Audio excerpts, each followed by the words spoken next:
Hello, my name is Alyssa Mose, and today I will be discussing all things Google Earth. So I'm going to start out with the Lewis and Clark activity. I really like that they included videos, and also in some of the places you could actually take a 3D look around. I think that having those kind of visuals really helps students connect with the history. Um, I think that if I were to teach this in the art classroom and use this activity, I would use it in a Native American art lesson. So focusing on the tribes that they came across, and then using this activity to look at the actual tribes and stuff too. I think that would be good. As for the one that I created myself, I chose to do architecture around the world. I think that it's important for students to see a wide variety showcased of different architecture. And like I said, on the Google Doc, I talk about how I want my students to use this as examples, and then I will assign them countries, and then I want them to create their own architecture buildings and a presentation about what is inspired from their buildings. So maybe in Tokyo they included some of those red shutters, and they can then talk about the meaning of those shutters.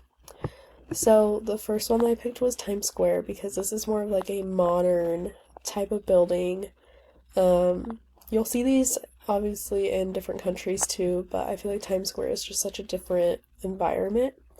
So students can see not only is the architecture pretty tall, but these buildings also have, excuse me, multiple screens, multiple billboards. So maybe in their design they could create different ads or pictures of their favorite things. Next, the Colosseum in Rome. I think this is also very important to showcase this is ancient history. And the fact that it's still standing, students can talk about how strong it is. And maybe they can do some research on why it is that this is still standing versus some of the other monuments that have sort of collapsed over the years. The next I have Taj Mahal. This is just such a beautiful building. And this building really focuses too, on the outside aesthetic too. So I think it could be good for students to not only focus on the building itself, but maybe let's add some landscapes, some trees. Let's think about what we can add to make our building better. And then we have the Sydney Opera House. This is just such a stunning building. I think it showcases to students that let your creativity run wild. Look at all of these crazy shapes. Students should be able to look at that and think, yeah, I could do that.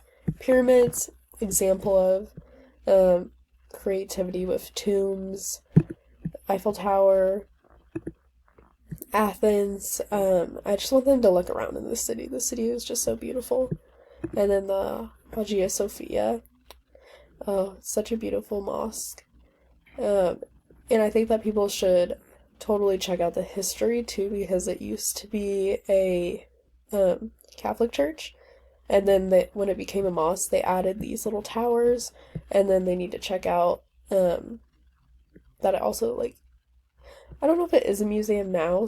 I don't think it is, because no, it's not a museum now, but I think that it would be good to look at the history of that building and see how it's changed over the years, because it's very cool, the switch from Islamic art or Christian, Catholic, Roman art to Islamic art. There's a lot of differences that make it cool. But yeah, I believe that this would be just a good start for examples. And then students can let their imagination run wild. Okay, so I picked for my SD Standard 1.3 Knowledge Constructor, and I think that this is a good website to curate information. And not only see where these locations or see where these places are located, but they can also for the most part walk around in 3D and see these locations in action.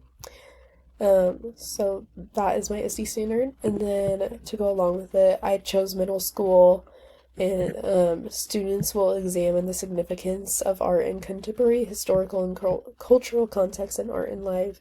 And I chose B, investigate and classify works of art from a variety of contemporary historical and cultural contexts.